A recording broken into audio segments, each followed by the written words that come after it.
across from two very, very intelligent people, and unfortunately, the way you're talking is treating people like mugs. You can talk about condemnation all you want. You can talk about reminding Israel of their international obligations all you want.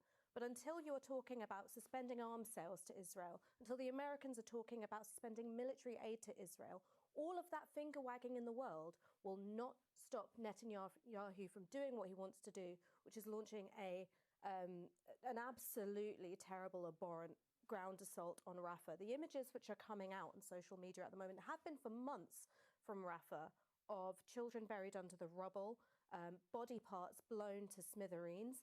This is the result of Israel being emboldened and effectively being given a carte blanche to interpret its, in Emily's words from October 2023, its absolute right to self-defense to mean collectively punishing the Gazan people. 2 days, 3 days after the first incursions into Israel, when so many people had been killed and there were so many hostages that had been taken, and we were in a live situation. Well, and there are still hostages. And we believed, but they were, but it was still, there was still fighting going on the ground in Israel, and there were, as far as I understood, there was going to be an attempt to get the hostages back. At that stage, just cut the lights off was the right thing to do.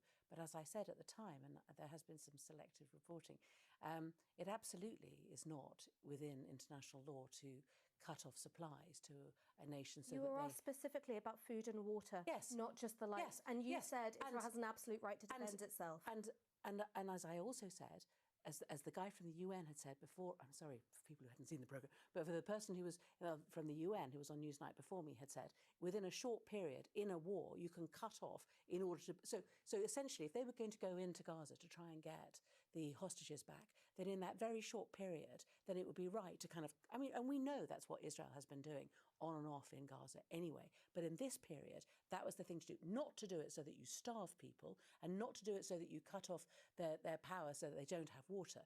That's, you do it in a short period when you're defending yourself, because you have an absolute right to defend yourself. And that's the right thing to do. But it always had to be, as we always said, within the confines of international law. I think that's a bit like saying, I want to burgle this house, but in a lawful way. I think these two things are completely absolutely contradictory. Not. It's you've got my stuff in your house, and I'm going in to get it. And the last thing that I would say is, I think it is for the birds, the idea that you could not see what would be happening now.